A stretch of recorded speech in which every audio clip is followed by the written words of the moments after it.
안녕하세요. 안녕하세요. 건축법 278조.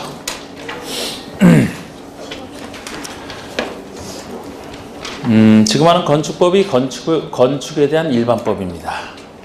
건축 안전하게 건축하라고 통제하는.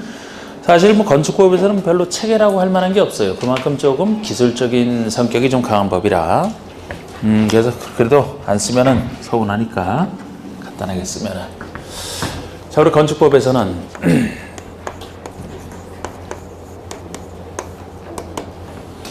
일단 그 용어가 나옵니다. 먼저 용어가 나오고 나고요.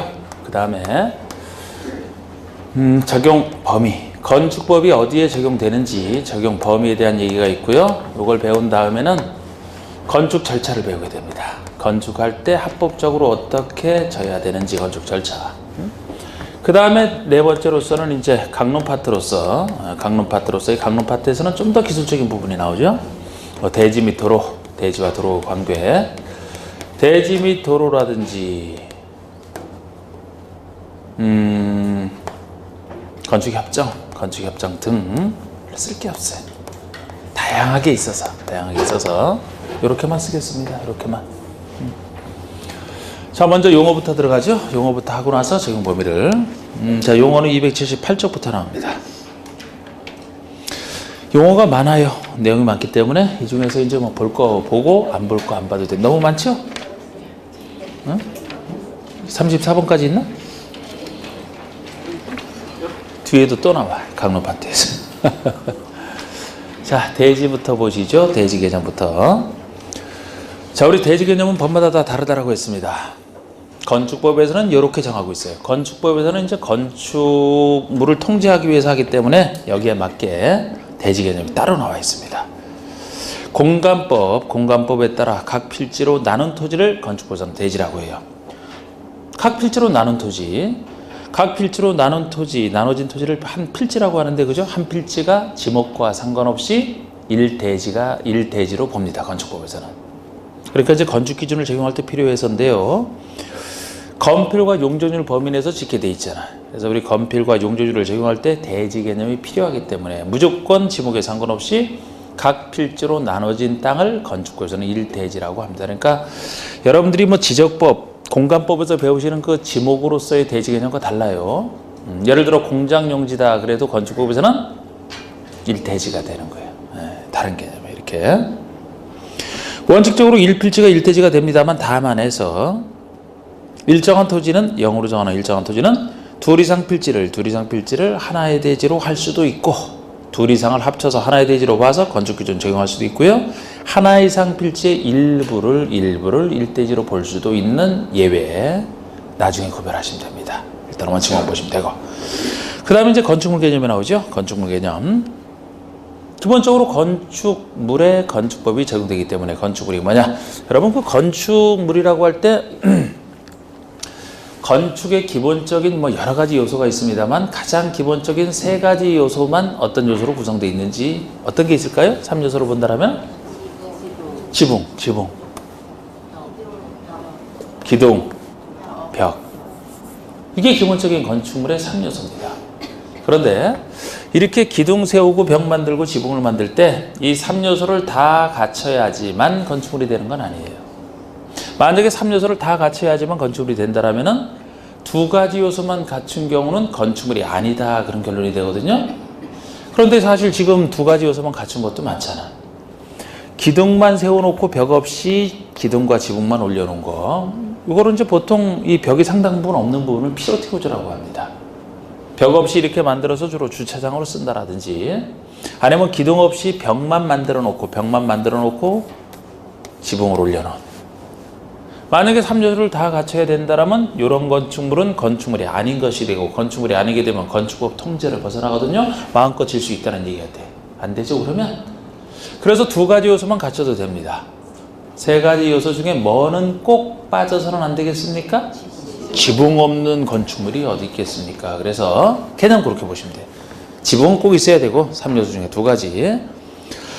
건축물이란 토지에 정착하는 공작물 중에서, 제가 공작물이면 인공적으로 만든 시설물을 다 공작물이라고 한다고 했는데, 토지에 정착하는 공작물 중에서도 지붕과, 지붕은 꼭 있어야 되고요. 과잖아. 과 또는이 아니고 지붕과 기둥 또는 벽 있는 것과 이에 딸린 시설물 이렇게 얘기를 합니다. 그러니까 지붕과 기둥만 있어도, 지붕과 벽만 있어도 또는 있잖아 중간에. 이 두 가지 요소만 갖춰도. 그리고 이에 딸린 시설물까지 일단 건축물의 첫 번째 개념에 들어가는 거예요. 여러분, 이 건축물에 딸려 있는 시설물도 건축물이거든요. 딸려 있는 시설물은 뭐 지붕, 기둥, 벽 아니더라도 딸려 있는 거 있잖아. 어떤 게 있나요? 건축물에 사시면서 못 보셨나? 주변에? 지붕과 기둥, 벽은 아니야. 근데 그거 딸려 있는 거 있잖아. 그 건축물에 딸려 있는 거. 정화조. 정화조. 아, 정화조 딸려 있어요. 아, 그런데. 아, 이거 어떻게, 그거부터 나오니까 어떻게 지금. 아, 월요일날 첫 시작에. 첫 시간에. 다행히 그래도 아침은 드시고 오셔서 그렇죠. 어떻게 정화조부터. 잘하셨어요. 그거 말고 좀 더 좀 정화조스럽지 않은 거 있잖아요. 아, 일단 여러분 단독주택에 사시는 분들 뭐가 있어요? 들어가면 단독주택에 담장이 대표적이지. 예. 아이고, 하여튼 뭐 재밌습니다. 하여튼 제가 제 17년 강의 중에 하여튼 이제 정화조를 처음 들어봐. 아주 독특하신 사고를 가지고. 담장을 생각해보세요. 아파트 내도 단지 있는데 단지가 지붕이나 기둥 또는 벽으로 이루어져 있는 거 아니죠, 그죠? 그런데 그거 건축물에 딸린 시설물로서 들어가. 건축 속에 포함됩니다. 또 하나를 예를 든다면 굴뚝 같은 것도 들어가지.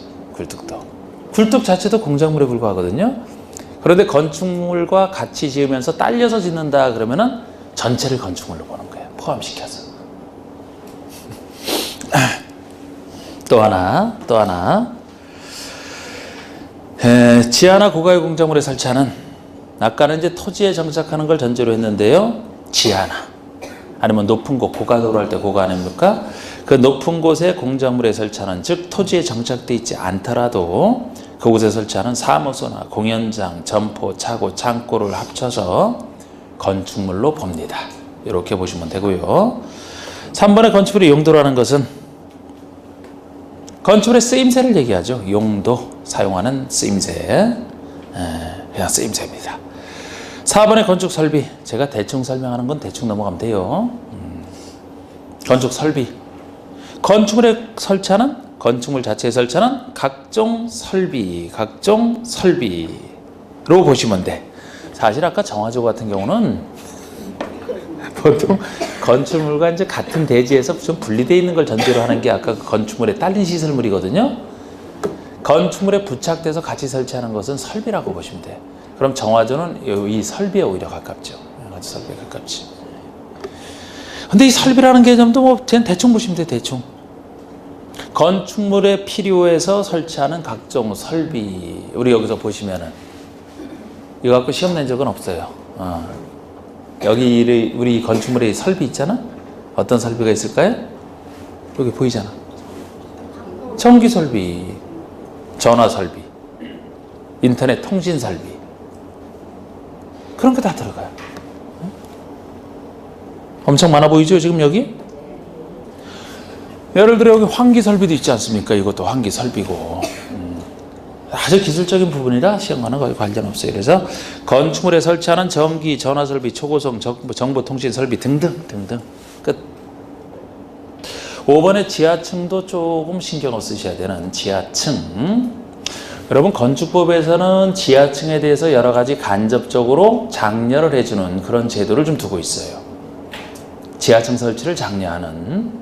그래서 나중에 보시면 이제 뭐 층수 계산에 있어서 뭐 몇 층까지만 설하는 층수 제한할 때 지하층은 아예 빼버립니다. 용적률 산정할 때도 지하층의 면적은 용적률 계산해서 빼줘요. 빼준다는 얘기는 용적률 부담 없이 설치할 수 있다, 그런 얘기가 되거든요. 그래서 혜택을 받는 것이기 때문에 지하층이 어떤 것이다라는 것을 정확히 알아둘 필요는 있는 겁니다. 이거는 보세요. 지하층. 여러분, 이게 딱 그렸을 때 이게 지표면입니다. 지표면. 제가 한 개 층만 그렸을 때 이거 지상층인가요? 지하층인가? 요거는요. 요거는요. 아, 그러니까 지금 반지하를 묻는 게 아니고 지금 지상이냐 지하냐 지금 구별하시면 돼. 제가 묻는 것 중에서 한번 답하시라 그랬죠? 반지하라는 개념은 건축에서 안 쓰기 때문에. 이거 지하예요, 지상층이에요? 확실해요? 요거는 그러면 요거는 모르겠죠? 모르겠죠? 요건 어떻습니까? 이렇게 그리면 요걸 알게 하는 게 이 개념이에요. 우리 개념을 봅시다. 자, 건축물의 바닥이 지표면 아래에 있는 층으로서, 여러분 건축물의 바닥이 당연히 지표면 위에 있으면 그걸 누가 지하층이라고 하겠습니까? 바닥이 지표면 아래에 있는 거, 지금 다 아래에 있는 거죠, 그죠? 아래에 있는 것 중에서 아래에 있는 층으로서 바닥에서 지표면까지의 평균 높이가, 바닥에서부터 지표면까지의 평균 높이가 해당 층 높이의 2분의 1과 비교해서 층 높이의 2분의 1 이상, 이렇게 얘기를 합니다. 자, 한번 보시죠. 지금 우리가 지하층 개념을 쓸 때는 하나의 건축물이 지표면에 걸쳐 있을 때, 이거는 명백하지 않습니까? 이거는 명백해요. 이렇게 걸쳐 있을 때 이제 유용하게 쓰일 수 있는 건데요. 바닥이 지표면 아래에 있는 것으로서 이 바닥으로부터 지표면까지의 평균 높이로 따지겠다는 겁니다. 평균 높이. 그냥 높이도 아니고 왜 평균 높이냐 하면은, 저는 지표면을 고르게 그렸습니다만 지표면의 고저차가 다른 경우가 있어요. 약간 경사진 곳에 건물을 짓게 되면 이쪽은 지표면이 여기, 이쪽은 이쪽. 다를 수가 있잖아. 그럼 각각의 지표면까지 계산한 다음에 평균 높이를 계산하겠다는 겁니다. 바닥에서부터 지표면까지의 평균 높이가, 층 높이가 한 개 층의 층고를 얘기하거든요. 말 그대로 층의 높이를 얘기해. 한 개 층의 층고가 이렇게 되지 않습니까? 이 층고의 2분의 1과 비교하겠다는 거, 반과. 그래서 바닥으로부터 지표면까지의 평균 높이가 이 높이인데요. 요것이 층 높이의 2분의 1이면 요 높이밖에 안 되는데 요것이 요거 이상이다. 지금 이렇게 얘기를 하잖아요.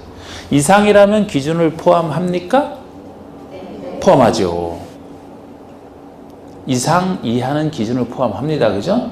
너무 기초적인 얘기라서 놀라우셨겠지만 이것도 헷갈리시는 분들이 있어요. 뭐뭐 미만 그러면 기준을 포함 안 하잖아. 뭐를 넘는다 그러면 기준을 포함 안 하죠? 근데 이상 이하는 그 기준을 포함합니다. 그래서 요것이 요거보다 이상이라는 얘기는 크거나 같은 것까지가 이상의 개념이 들어가잖아요. 이게 지하층이에요. 지금 이것이 더 크죠? 지하층이라고 합니다. 그럼 지금 이 거리가 같다라고 정확히 반지하를 한번 생각을 해보죠. 그러면 바닥으로부터 지표면까지 평균 높이가 층 높이의 2분의 1과 정확히 일치합니다. 이상은 기준을 포함하니까 정확히 반지하는 지하층이라고 볼 수 있는 거지. 요거는 바닥으로부터 지표면까지 평균 높이가 층 높이의 2분의 1보다 요것이 작잖아요. 미만이죠? 지하층 아니지. 그럼 지상층이라고 해야 됩니다. 그래서 지하층에 해당돼야지 여러 가지 혜택을 받는다라고 했어요. 이렇게 해서 보셔야 돼요. 그래서 층 높이 2분의 1 이상이다. 이상.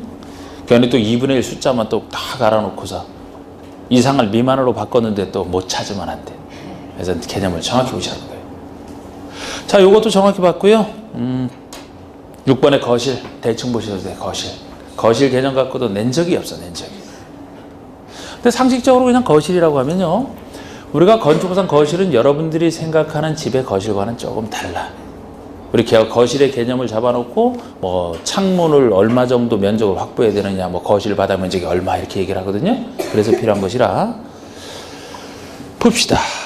건축물 안에서 거주, 집무, 작업, 집회, 오락, 기타 유사한 목적으로 해서 사용하는 방을 다 통틀어서 거실이라고 해요. 그러니까 거주, 집무, 작업, 집회, 오락용으로 쓰이는 거. 자, 우리 그냥 살짝 봅시다. 그냥 잘 내진 않아. 이거 내진 않는다 그랬어요.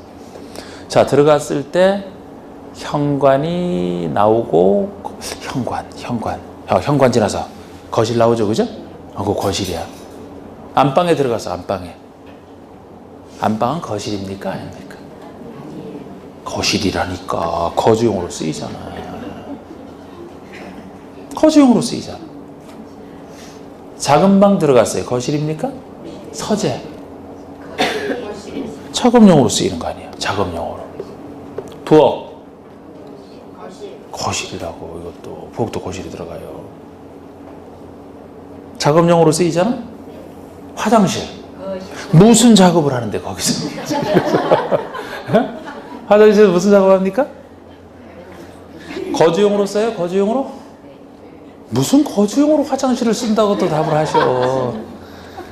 아니 거기서 잠자요? 오락용으로 쓰나 거기서? 화장실에서 집회? 집회?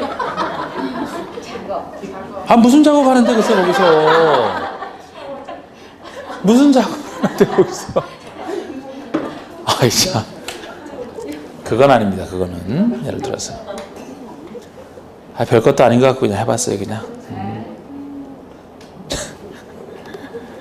무슨 화장실에 작업한다는 얘기를 무슨 작업을 하지 도대체?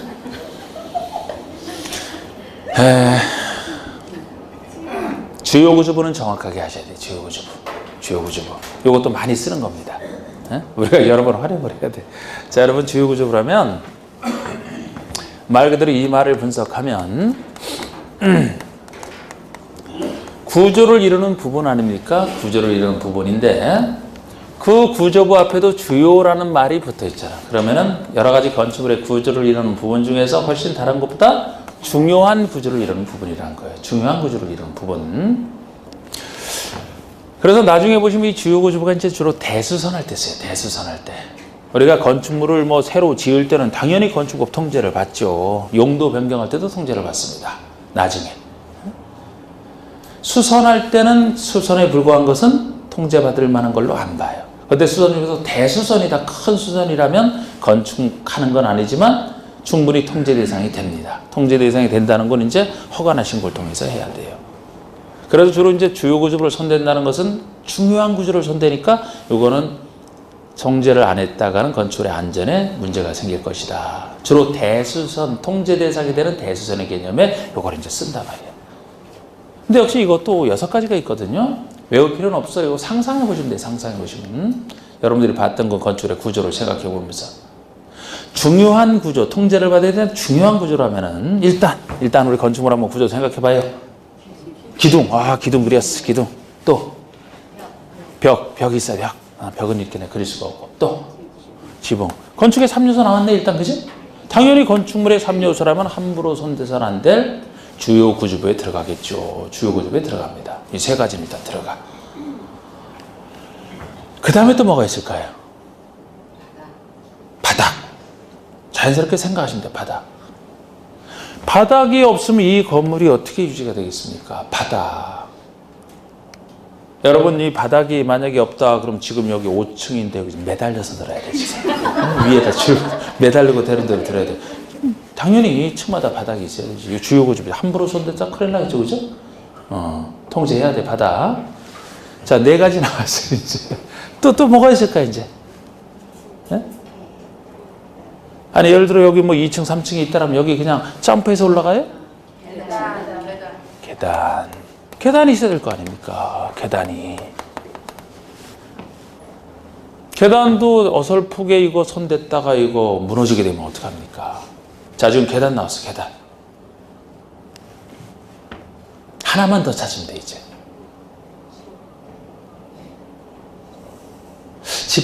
집안에서 제일 중요한 사람을 어떤 역할을 한다 그러지? 우리 집안에? 대들보, 보가 있어야지, 보가. 자, 지붕이 있습니다, 지붕. 그 다음에 기둥. 지붕, 기둥, 벽은 건축의 3요소니까 당연히 들어가고. 어느 건물이든 바닥 없는 곳이 어디 있습니까? 1층짜리도 1층 바닥이 있는 거지. 그래서 바닥도 중요한 구조로 보는 것이고, 바닥을 받치는 것을 보라고 보시면 돼요. 바닥을 받치는 것을 보. 우리 대들보는 이제 보 중에서 제일 큰 보를, 중심이 되는 보를 대들보라고 하잖아. 보라는 것은 기둥이 수직으로 세워져 갖고 건축물의 하중을 지탱하는 것이라면, 보라는 것은 기둥처럼 생겼는데 수평적으로 설치를 해서 무너지지 않게 막는 거예요.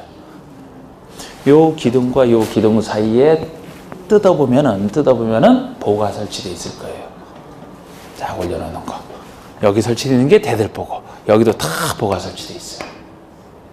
그래서 보로 함부로 뭐 괜찮다, 주요 구조 아니라서 함부로 막 뜯고 해체하고 했다가 요거 무너지면 다 무너지는 거 아닙니까? 주요 구조로 봐야지. 그리고 오르락 내리락 하는 계단 당연히 필요하지 않습니까? 이게 다예요. 이 중에서 생각하시면 돼요. 6가지. 이렇게 하여튼 요거를 요 주요구조물을 건축의 모습을 상상해 보시면 하더라고요. 외울 필요도 없잖아요. 건축의 모습 생각하고 바닥 있고 바닥을 지탱하는 보이 있고 주계단, 계단. 여기서 좀 더 완성을 해야 돼. 정확하게. 지붕 틀이라고 합니다. 이 말이 빠지면 틀려요. 모든 지붕이 주요구조가 아니고 지붕 틀이라고 해야 돼. 지붕 틀. 지붕 틀. 이런 지붕 틀. 자, 여기에 기와를 얹어볼까요? 기와를. 모든 지붕을 주요구조로 해서는 안 되는 게, 만약에 모든 지붕이 주요구조라면 기와 지붕에서 기와 몇 장 가는 것도 주요구조부 손대는 것이라 허가나 신고. 말이 안 되죠, 그러면. 지붕 틀 자체가 함부로 손대서는 안 돼. 주요구조라고 보시면 돼. 기둥 다 들어갑니다. 벽이라고 해도 내력벽 요 말을 붙여야만 돼요. 요 말이 들어가야만 됩니다. 모든 벽이 아니야. 내력벽. 견딜 내자 힘력자. 건축의 하중을 견뎌내는 벽. 견뎌내는 힘. 견딜 내자 인내할 때 내자거든요. 건축의 하중을 지탱하는 벽이 내력벽이에요.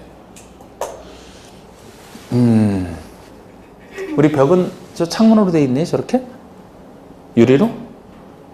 저거 주요구조입니까? 아닙니까? 네? 아, 그러니까 지금 뭐 유리로 막 돼 있잖아, 지금 벽이. 저게 주요구조냐 아니냐 판단해 보시라. 아니죠? 저게 건축의 무게를 지탱하는 거예요? 여기 칸막이용 벽은 여기는 이거 딱딱 두드렸을 때 무슨 소리가 나야지 내력벽일까요? 소리가 안 나야 돼. 안 나야 돼. 콘크리트 두껍게 된 벽 상상해 보세요. 그거는 건축의 무게를 지탱하는 거거든. 여러분들 아파트 내에 있는 벽이라면은 외벽 이런 거 당연히 내력벽일 거야, 아마. 보통 아파트에서는 기둥 세우는 것보다 벽 갖고 하중을 지탱하지 않습니까? 네. 그런 게 내력벽이에요. 칸막이용 벽 언제든 뜯어 고쳐도 건축물의 안전에 아무런 문제가 없어요. 그래서 내력벽 정도가 돼야 주요구조라고 하는 겁니다. 바닥, 보, 주계단, 주자를 붙여요. 주계단. 계단에 여러 가지 종류가 있어요. 예를 들어 건축물 외벽에 설치되어 있는 외벽에 있는 계단 보셨나요? 막 때로는 요새는 잘 설치를 그렇게까지는 안 합니다만 옛날에는 막 철골 구조물로 이렇게 막 외벽에 설치하는 거 있잖아. 그거 뜯는다라고 해서 건축물의 안전에 지장을 줄까요? 주계단이 돼야 돼, 주계단이. 네, 주계단. 주계단은 우리 건물에서 어디쯤 있을까요? 어디에 있을까? 네? 반드시 주계단은 있어요, 건물에. 반드시 있단 말이야. 어디? 이따가 나가서 봐요. 집에 갈 때. 그 우리 승강기 맞은편에 그 계단 있죠? 그게 주계단이야, 주계단. 주요구조입니다. 그거 뜯는다고 생각해봐요. 영향을 많이 미치. 요 6가지를 얘기합니다. 써먹을 거예요, 이거는. 자, 주요구조란 내력벽. 벽 중에서는 내력벽. 기둥, 바닥, 보, 지붕, 틀, 주계단 정확히 보세요. 순서랑 상관없이 이렇게 연상을 하시고 보세요. 다만 사이사이에 있는 사이기둥이라든지 작은 것들, 작은 최하층 바닥. 바닥 중에서 최하층 바닥은 빠집니다. 최하층 바닥이면 이것이 지하든 아니든, 그죠? 맨 밑에 땅과 맞닿아 있는 것이고, 땅과 맞닿아 있기 때문에 다른 것과 달리 안전에 문제가 없다. 최하층. 작은 보, 작으니까. 차양, 햇빛 가리는 게 차양이죠? 차단할 찬자, 빛 양자, 햇빛 가리기. 옥외 계단. 주계단에는 옥외 계단 등 건축의 구조상 중요하지 아니한 부분은 제외된다는 것까지도. 여러 번 나왔던 거예요, 이것도. 그 다음에 건축 개념은요.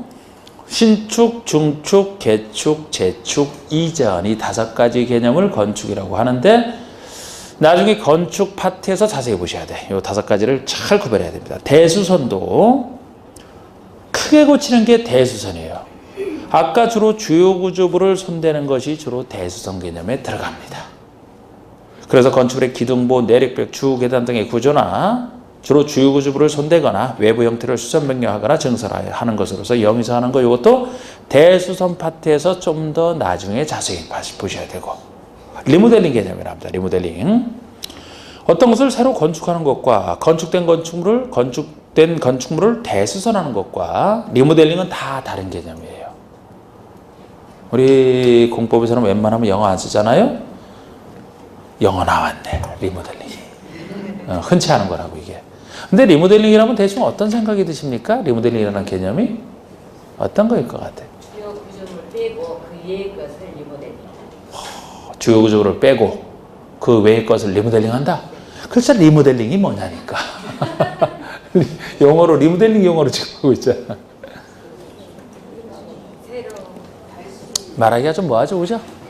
만약에 주변에서 리모델링 하는 거 보신 예로선 보셨나요? 한번 지나가다가 어떤 거 보셨나?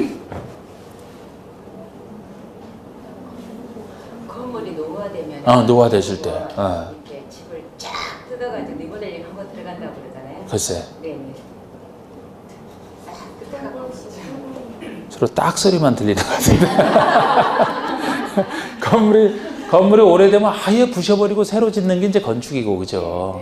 있는 상태에서 주로 주요 구조부 손대는 게 대수선이고, 리모델링이라면. 그 기존 건축은 거의 그대로 유지하면서 외양 같은 것만 이제 멋있게 바꾸는. 외양을 멋있게 바꾸는 경우도 있고, 기존 건축물의 그 전용 면적이 너무 작기 때문에 편리를 위해서 전용 면적을 조금 넓히기도 하고, 그게 보통의 리모델링이거든요. 참 말로 하기 좀 뭐한데. 보시죠. 10번의 리모델링이란 건축의 노후화를 억제하거나 기능 향상을 위해서 대수선하거나 건축물의 일부를 증축 또는 개축하는 것까지 얘기를 합니다. 주로 기능 향상으로서 대수선하는 게 건축의 모양을 좀 멋있게 바꾸는 거. 그러니까 이 아파트로 따지면은 옛날에 지어진 아파트가 있는데 이거를 뭐 전체의 어떤 그 외벽을 옛날에는 그 앞에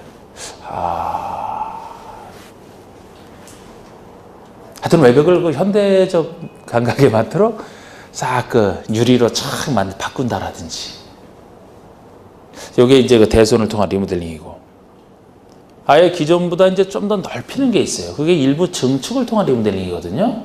훨씬 값이 적게 들어가잖아. 건축이나 대손에 비해서. 그런데 대수선하거나 일부 증축까지 얘기를 했는데 올해 후반기부터 개축까지 들어갔었어. 개축까지. 원래 그 전에 리모델링 개념은 대수선 또는 일부 증축까지였어요. 근데 아직 개축 개념을 여러분들이 모르시는데 개축이라는 것은 철거를 하고 나서 동일 규모로 짓는 게 개축이거든요. 원래 철거하는 것은 리모델링이랑 맞지가 않지. 그런데 일부 철거를 하는 개축까지도 들어갔어. 개축까지. 근데 이 리모델링 개념이 건축법에도 나오고 주택법 용어에서도 나와요.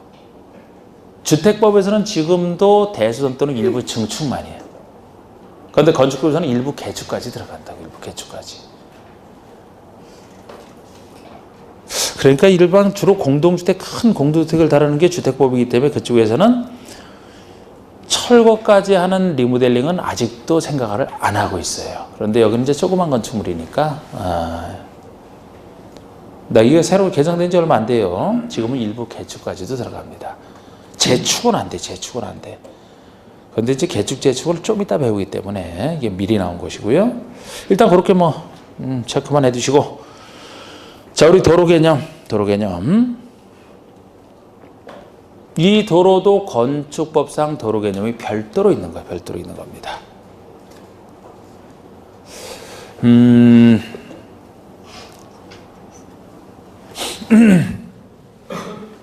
건축법에서는 도로 개념이 왜 나오냐면은 여러분 보통 건축물을 지을 대지가 있을 때 여기다가 건축물을 짓기 위해서는 이 대지는 도로에 접해야 된다라는 얘기 들어보셨어요?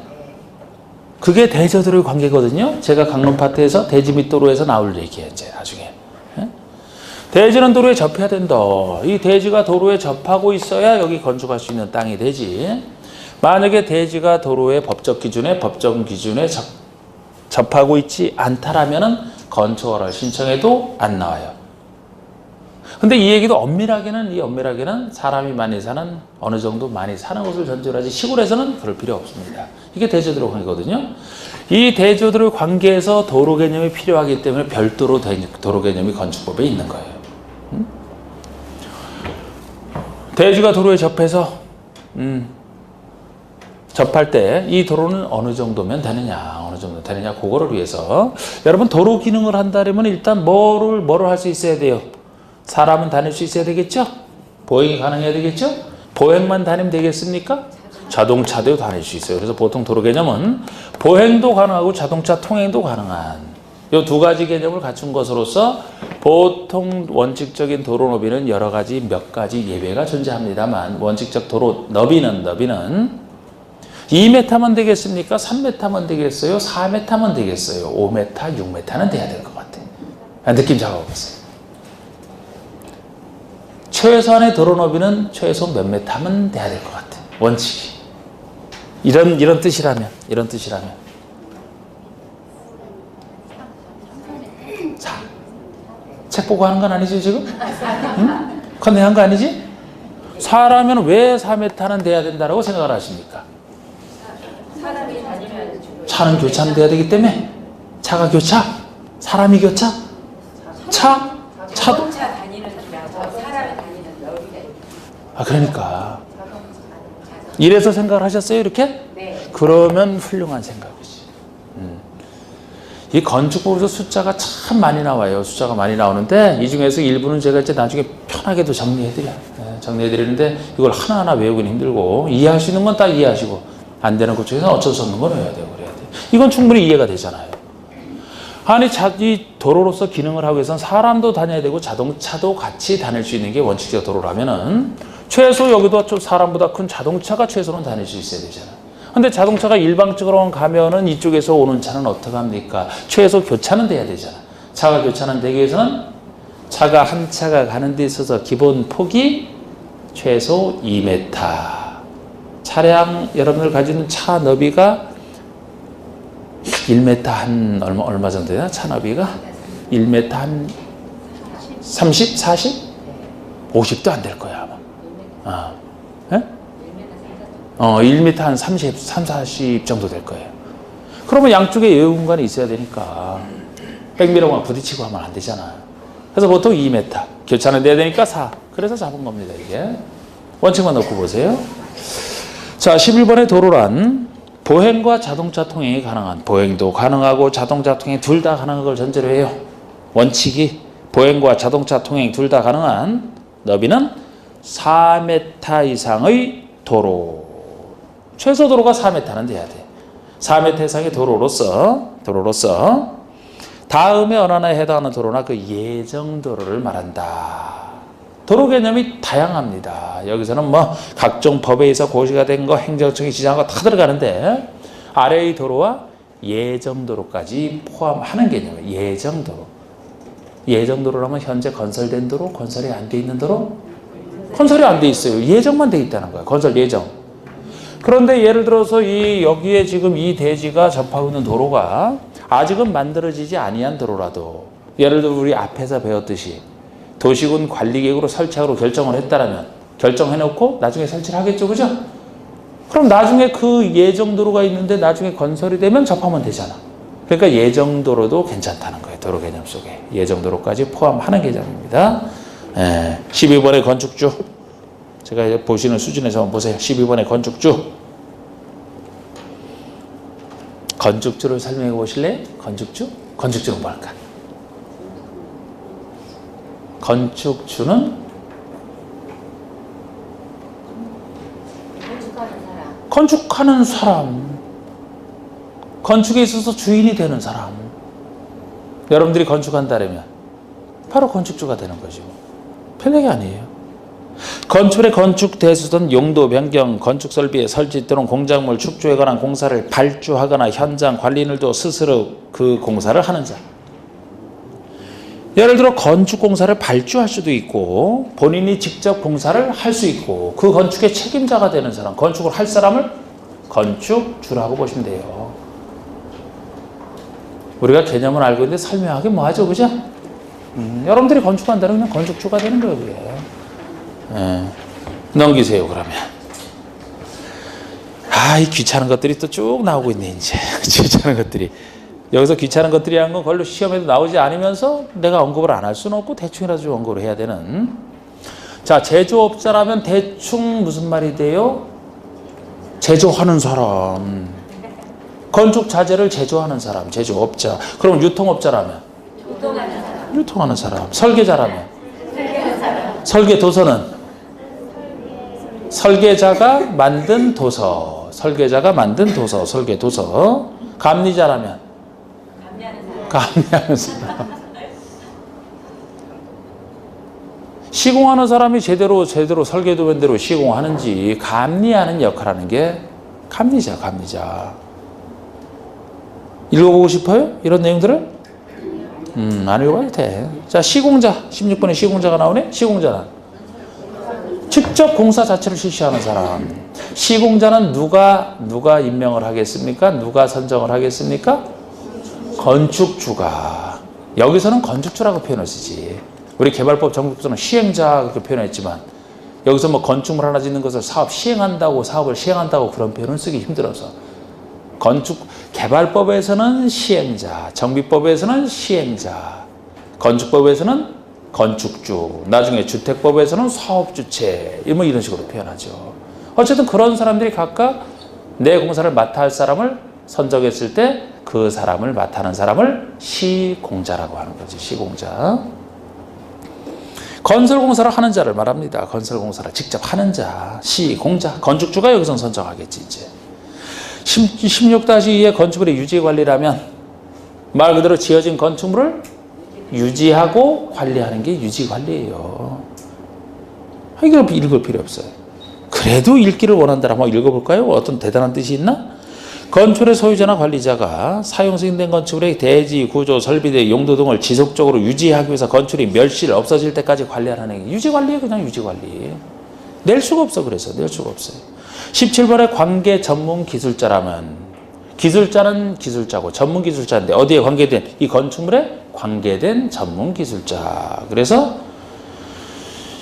뭐 설계자나 감리자와 협력하는 자, 전문 기술 자격을 가진 자를 관계 전문 기술자라고 합니다. 그냥 18번의 특별 건축구역이면 대충 분석을 했을 때 특별히 건축할 구역이잖아. 그래서 이것은 보통 우리가 건축할 때 여러 가지 그 건축에 대한 일반적 제한을 받는데요. 특별 건축구역이 지정되면 그 일반적 제한을 상당 부분 없애버리고 기존 건축물보다 좀 특별히 건축할 수 있게 만드는 땅이다, 이렇게 보시면 돼요. 그래서 좋은 땅일 것 같아요? 나쁜 땅일 것 같아요? 땅 자체 가치가 특별히 건축하겠대. 기존 건축물보다 요게 지정되기 전보다 더 특별 건축이 지정되면 더 큰 건축물 지을 수 있을까요? 더 못 지을 것 같아. 더 특별히 지을 수 있게 해주는 거예요. 특별히 지을 수 있게. 여러 가지 건축 규제를 완화해서 특별한 건축물을 못 들어서던 것을 특별한 건축물을 들어설 수 있게 해주는 거예요. 그래서 이게 만약에 지정이 되면은 지켜야 될 건축 기준 중에 일부는 아예 적용 안 하기도 합니다. 예를 들어 건폐율을 적용을 안 한다 그러면은 건폐율 기준 한계 무시하고 지을 수 있는 거예요. 아니면 일정한 건축 기준은 완화해준다고. 풀어주는 것만큼 더 크게 지을 수 있고. 건축물별로 이 건축 기준을 개별 적용하는 것을 통합 적용해서 이런 혜택이죠. 막 그런 세 가지 혜택을 주는. 대충 보세요. 그런데 그런 느낌만. 자, 조화롭고 창의적인 건축물의 건축을 통하여 도시경관의 창출, 건설, 기술, 수준 향상 및 건축 관련 제도 개선을 도모하기 위하여 이 법들은 관계 법령에 따라 일부 규정을 적용하지 아니하거나 완화 또는 통합하여 적용할 수 있도록 특별히 지정하는 구역을 특별건축구역이라고 해요. 그러니까 일부 규정을 적용을 안 한대. 그럼 그 규정 완전히 따르지 않아도 되니까 얼마나 좋습니까? 아니면 완화해주는 혜택. 개별적으로 적용하는 것을 한꺼번에 모아서 통합 적용하는 이런 혜택을 주어서 특별한 건축물을 짓게 하는 특별건축구역이에요. 자, 19번에 고층 건축물에도 이 개념 나오는데 이것도 조금 이 중에서는 이제 좀 알아둬야 될 것에 속하지. 고층 건축이 뭐냐 하는 거. 자, 건축물 중에서 조금 높은 층수의 건축물을 고층 건축물이라고 합니다. 고층. 층수가 30층 이상이거나 높이가 120m 이상인 건축물을 고층이라고 해요. 위로는 제한 없어. 최소 층수가 30층 이상 또는 높이가 120m 이상 둘 중에 하나를 얘기합니다. 여러분, 우리 건축법에서 조금 큰 거 얘기할 때는요, 보통 A 또는 B의 형태를 취하고 있어요. 두 가지 기준이 나왔다면 어느 것 하나 크면 크다고 보는 거예요. 두 가지 기준에서 어느 것 하나 큰데 하나는 작다? 이거를 작은 건축물이라고 얘기할 수 있어요? 하나는 크고 하나는 작다 그러면 이걸 작다고 어떻게 얘기를 합니까? 의문이죠. 지금 이해가 안 돼서 그렇지. 아까 정화조 같은 걸 세심하게도 보시는 분이 왜 이걸 너무 세심하죠. 자, 이걸 어떻게 예를 들까? 그러면 자, 우리 층수가 사람으로 한번 해볼까? 사람으로 키가 굉장히 커요. 키가 굉장히 큰데 몸무게는 굉장히 적게 나가. 평균보다 몸무게는 작아. 키는 엄청 커. 이걸 큰 사람이라 그래? 작은 사람이라 그래? 키가 이렇게 크고 몸무게 작다고 해서 저 작은 사람 이렇게 얘기 안 하잖아요. 그러니까 건축물도 어느 것 하나 크면 크다고 보면 돼. 그래서 지금 A 또는 B의 형태라고. A에 해당되거나 아니면 B에 해당되거나 둘 중에 하나라고. 그런데 나중에 작은 건축물을 따질 때는요, 어느 것 하나라도 크면 크기 때문에 두 가지 기준이 나오면서 작다 그러려면 둘 다 작아야 되는 것이에요. A 및 B의 형태라고. A 및 B라면 A도 작고 B도 작아야 된다는 얘기잖아. 그래서 지금 이 형태가 큰 것이라 30층 이상이거나 또는이잖아요. 30층 이상이거나 높이가 120m 이상 둘 중에 하나를 얘기하는 것이지. 이걸 30층 이상으로서 120m 이상 이러면 A, B 요건을 다 갖춰야 된다는 얘기죠? 아니라고. 또는이 된다. 또는 물론 아닌 예도 예외적으로는 있어요. 근데 보통은 큰 것은 보통은 A 또는 B의 형태, 작은 것은 A 및 B의 형태라고 보시되 그렇지 않은 특별한 얘기가 있으면 그거 많지도 않지만 따로 이제 하실 필요가 있는데 잘 지금까지. 자, 그럼 일단 여러분들이 이거 기억하실 때는 숫자가 많이 나온다니까. 근데 여기 나오는 숫자 중에 할 거 안 할 게 있어. 이건 하셔야 돼. 그래도 30층 이상. 일단 30층 이상 층수가 적어도 30층 이상이다. 30층 이상이다 그러면 고층으로 보시면 돼. 근데 이거는 아까처럼 어떻게 이해를 통해서 할 수 있는 게 아니잖아요. 고층을 어떤 기준으로 삼을지는 입법하는 사람들 자기 마음이라고 그냥 어떻게 잡을지는. 그래서 이건 어쩔 수 없이 외워야 돼. 그러면. 자, 우리 학생들 중에서 제일 고생하는 학생들이 어디죠? 고층, 제일 고충을 많이 느끼는 학생들이 어느 학생이에요? 네? 고3이죠.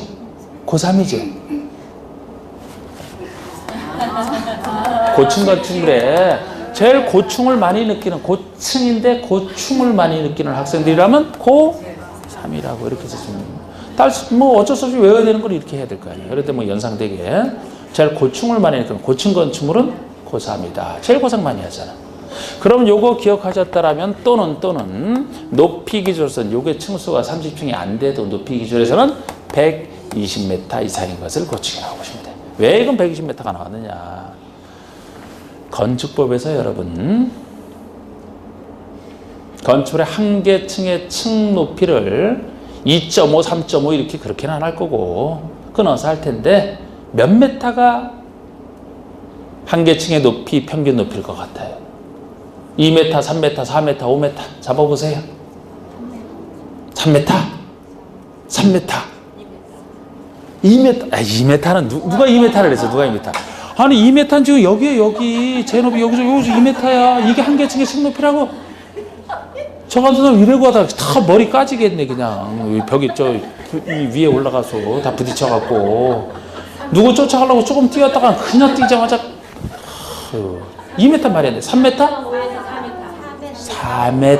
4m. 억지로 기억하지 말고 요건 이해하시면 돼. 4m. 3m도 안 돼요, 여러분. 3m 갖고 부족해. 아유, 뭐 3.5 뭐 해도 봅시다. 우리 뒤에 거 끊고, 여기 보자고 한번 여기. 이따 저기 강론 파트에서 나오는 얘기인데, 층 높이를 계산할 때는요,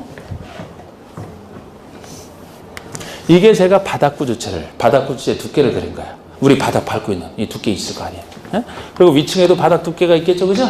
그럼 한 계층의 층 높이는 여러분들이 밟고 있는 바닥구조체 윗면에서부터 위층 바닥구조체 윗면까지가 한 계층의 층 높이가 돼요. 그 다음 층은 여기서부터 다시 그 위까지가 될 것이고, 그런데 여러분 여기 중간에 이게 있는 거 있잖아. 이게 뭐예요? 이 반자라는 거예요. 이게 반자. 요 안에 공간이 있다고. 요 안에 공간이. 이 공간이 있기 때문에 우리 지저분한 것들이 싹 가려져 있지. 예를 들어 그 주차장 설치되어 있는 곳이 보면 이런 걸 없으니까 그 반자가 다 보여요. 거기. 예? 헬스장 가도 요새만 그냥 이런 거 안 해놓고서 반자 보이게 하는 경우 있어요. 그 안에 그래서 이런 전기시설 지나가고 환기시설 지나가고 닥트 이런 거 설치하고 하잖아. 지금 깨끗해 보일지 이 안에 있단 말이에요. 이게. 그러면은 한번 높이 생각해 봐요. 우리 이 건물의 높이를 한번 생각해 봅시다. 지금 제가 여기 요 정도 이렇게 되고 제가 신발 신는 게 이렇게 있으니까 요 정도가 지금 벌써 2m가 넘는 거예요. 지금 여기 2m 넘는 거예요. 여기 2m 쳐. 그런데 여기가 2m라고 쳐. 그럼 여기서부터 여기까지가 몇 m일 것 같아요? 여기서부터 여기까지가. 제 키에서부터 여기까지가. 네? 한 60cm 될까요? 60? 좋아, 60. 그러면은 지금 벌써 2m 60이 나왔어, 지금. 2m 60이에요. 요 안에 이 반자 높이가 얼마나 있을까? 반자 길이가. 우리 여러분, 없는 곳에, 이거 없는 곳에 가봤을 때 대충 짐작해보면은 한 90cm는 안 될까? 최소 30cm. 꽤 돼요, 이게. 90 잡읍시다? 그럼 벌써 350이 됐어? 바닥 두께 있을 거 아니에요. 바닥 두께 10cm, 20, 어느 정도일 것 같아요? 이 안에도 이 바닥 안에도 막 들어가 있는 게 있다고요. 중 공간에. 50 잡을까? 그래도 벌써 4m가 되네? 그죠? 아유, 이거 한번 오시면서 생각을 해보시라니까. 우리 이 건물의 층 높이는 4m 정도 딱 될 거예요. 딱 재면은. 여러분들 집에 가면은, 아파트 가면은, 이거보다 높아요? 낮아? 아파트 낮죠? 아파트에서는 전국길 나면 이렇게 끼면 되지, 그냥? 네? 여기는 뭐 놓고 올라가서 해야 될 거 아니에요, 예를 들어. 아파트는 보통 3m. 상가 같은 건 보통 4m. 더 높은 곳도 있어요. 보통 4m라고 보시면 돼요. 그런데 우리 건축법에서는 주택과 상가를 모두 다 다루는 게 건축법이기 때문에 보통 4m라고 보는 거예요. 나중에 주택법 할 때는 주택을 대규모로 지을 때 따로 적용되는 게 주택이라 그랬죠? 주택법만, 주택만 적용하는 게 주택법이잖아. 거기서는 3m라고 보시면 돼요. 보통 건축에서 건축물의 높이는 4m. 그래서 30층 이상 또는 곱하기 2 높이인 4에서 120m 이상. 층수가 이렇게 되든지, 높이가 30층 높이가 되든지, 둘 중에 하나 고층이라고 하는 거예요, 이게. 그러면 이 고층 건축물로는 위로는 제한이 없다니까요. 롯데월드 새로 지어진 게, 나 그 한 번도 서울 살면서도 가보질 않아서. 가보셨나요, 누가? 거기 몇 층이에요? 롯데월드. 가봤는데, 거기 설치되어 있는 거 보셨는데, 층수는 그래도 제일 높은 거 아니에요, 우리나라에서. 자, 123층 보고. 확실하진 않아요.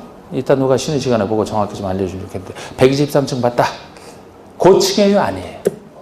고층이지. 왜 30층 이상이니까. 그럼 이제 고층에만 적용되는 규정이 있단 말이에요. 그럼 이 고층 속에 다시 둘로 나눠집니다. 초고층과 준초고층으로 나눠져요. 지금 고층 개념을 봤는데, 그 중에서 초고층이라면 고층 앞에 초자가 붙어 있잖아. 초자. 50층 이상이거나 높이가 200m 이상인 것을 얘기하고, 준초고층이면 고층 중에서 초고층이 아닌 나머지를 준초고층이라 해요. 그러니까 여러분 여기 보세요. 이게 고층이라면, 이 위로가 다 고층이라면요, 이 고층 중에서 따로 50층 이상이 된다 또는 200m 이상이 된다, 이거를 초고층이라고 해요. 그러면 고층 중에서 초고층이 아닌 나머지 여기에 해당되는 것이 준초고층. 그래서 고층 속에 초고층과 준초고층이 있다라고 보시면 되는데, 자, 우리 초고층 기억은 어떻게 하느냐? 아까 고3 이래갖고 30층 했다라면 여기 초가 붙었다라면 고충 앞에 초만 붙어 있네. 초. 초하면 오가 생각나지 않아요, 여러분? 어? 이거 할 때 아시잖아. 이거 할 때 초가 숫자 뭐를 얘기해요? 오라니까 그게. 초가 오라니까. 아, 송이 1이고 매주가 2고 우리가 초를 갖고 오라고 하잖아. 민원도만 쳐봐서 몰라요? 초가 5죠? 네. 50층 이상. 이 젊으신 분 모르는데 아유 그렇게 건전하게 살아오셨어요. 그렇죠? 저는 처음 시골에서 우등산 소리, 모범산 소리 많이 들었지만 초등학교 때부터 그냥 화투했는데. 네? 50층, 초는 5다. 50층 이상 곱하기 4에서 200m 이상. 거기 하시면 나머지가 준초고층. 이렇게 보시면 됩니다. 자, 그러면 이제 실내 건축. 아까 19번은 잘해 두시고 20번이 실내 건축이면은 건축은 건축인데 실내에서 건축한다는 얘기죠? 실내 건축. 뭐를 생각하시면 될 것 같아요? 대충 실내에서 건축하는 것이라면 사람 불러서 실내에서 건축하는 게 있다. 인테리어 하는 거? 인테리어? 자, 건축물의 실내를 안전하고 쾌적하며 효율적으로 사용하기 위해서 내부 공간을 칸막이로 구획을 하든지 벽지, 천장재, 바닥재, 유리 등 영의정하는 재료나 장식물을 설치하는 건 내부 공간을 잘 아름답게 꾸미는 거. 이거를 실내 건축이라고 보시면 돼요. 인테리어 생각하시면 돼요. 그냥 실내 인테리어. 응? 부속 구조물 개념이 나오죠. 부속 구조물. 자, 우리 부속 구조물이란 진짜 이걸 다 해야 되나 이거를 지금.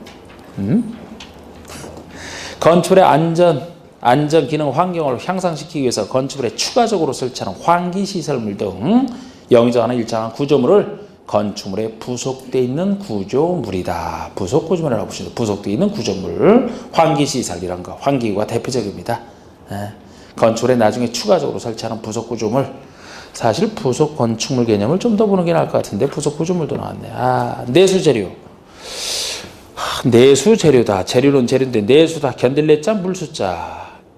물에 잘 견디는 그런 재료를 내수 재료라고요. 인조석, 콘크리트, 내화 구조.